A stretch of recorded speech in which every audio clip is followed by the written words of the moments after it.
Frères et sœurs, je suis heureux de vous retrouver pour cette homélie du dimanche. Jésus se retira. Sans doute fatigué par les nombreuses sollicitations des foules, par les polémiques avec les pharisiens, Jésus, comme chacun d'entre nous, éprouve le besoin de calme, de repos, de la prière, loin des foules. Il décide alors de franchir une frontière. Il quitte les bords du lac de Tibériade. Il passe dans le pays de Tyr et de Sidon, l'actuel Liban. Ce qu'il ne sait pas, c'est que c'est là que son Père lui a fixé rendez-vous. Qui se trouve à ce rendez-vous ?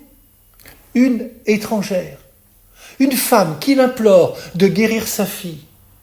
Et à notre grand étonnement, Jésus reste impassible. Ses disciples sont excédés par l'insistance tapageuse de la femme. Mais donne-lui satisfaction. Autrement dit, fais ce miracle. Mais Jésus n'aime pas qu'on le prenne pour un faiseur de miracles. D'ailleurs, quand il en accomplit, c'est plutôt pour faire signe. Donne-lui satisfaction.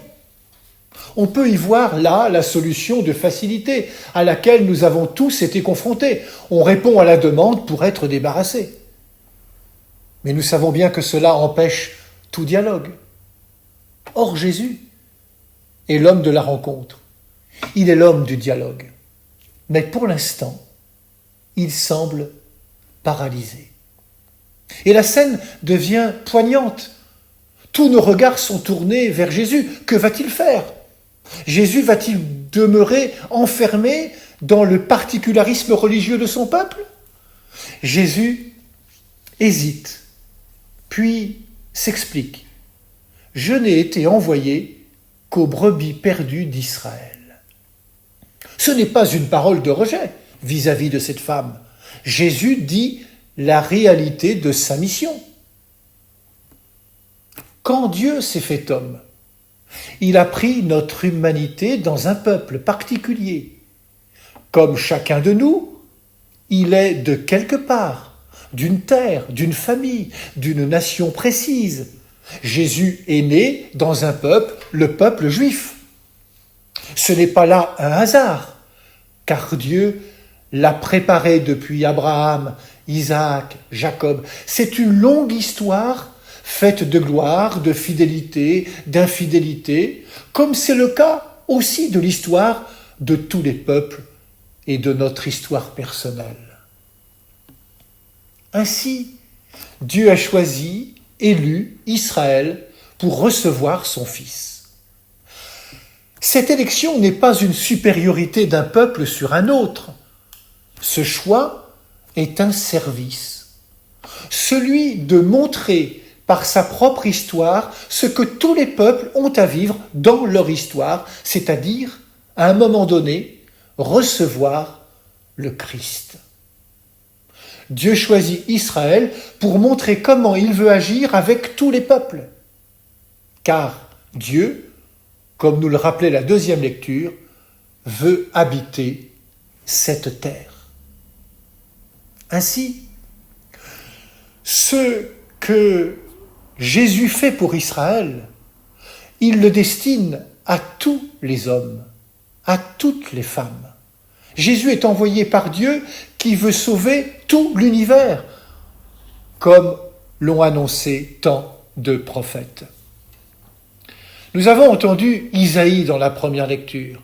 « Ma maison s'appellera maison de prière pour tous les peuples. » La rencontre de Jésus avec la Cananéenne marque donc une étape importante.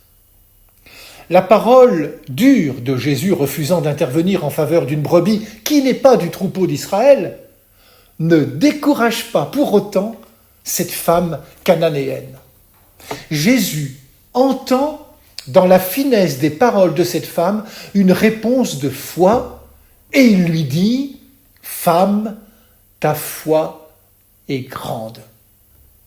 Désormais, Jésus ne se bornera pas à un peuple particulier, mais se tournera vers toutes les générations, vers tous les hommes. Et c'est pourquoi il enverra ses disciples vers toutes les nations, mission que Paul vivra pleinement. Un jour, toute l'humanité sera invitée à la table du Seigneur et c'est Jésus qui nous servira. Oui, le Seigneur est venu pour la multitude, comme nous le disons à chaque Eucharistie. Les miettes de la Cananéenne seront devenues le pain et le vin, le corps et le sang offerts à la multitude. Et aujourd'hui, que faisons-nous des frontières, celles qui nous séparent, celles qui séparent les êtres, les groupes, les classes sociales, les cultures, les religions, les nations, celles que laissent subsister parfois nos communautés chrétiennes, nos églises, celles que nous portons en nous. Jésus soit encore aujourd'hui notre passeur de frontières. Je vous laisse avec ce chant et je vous souhaite un bon dimanche.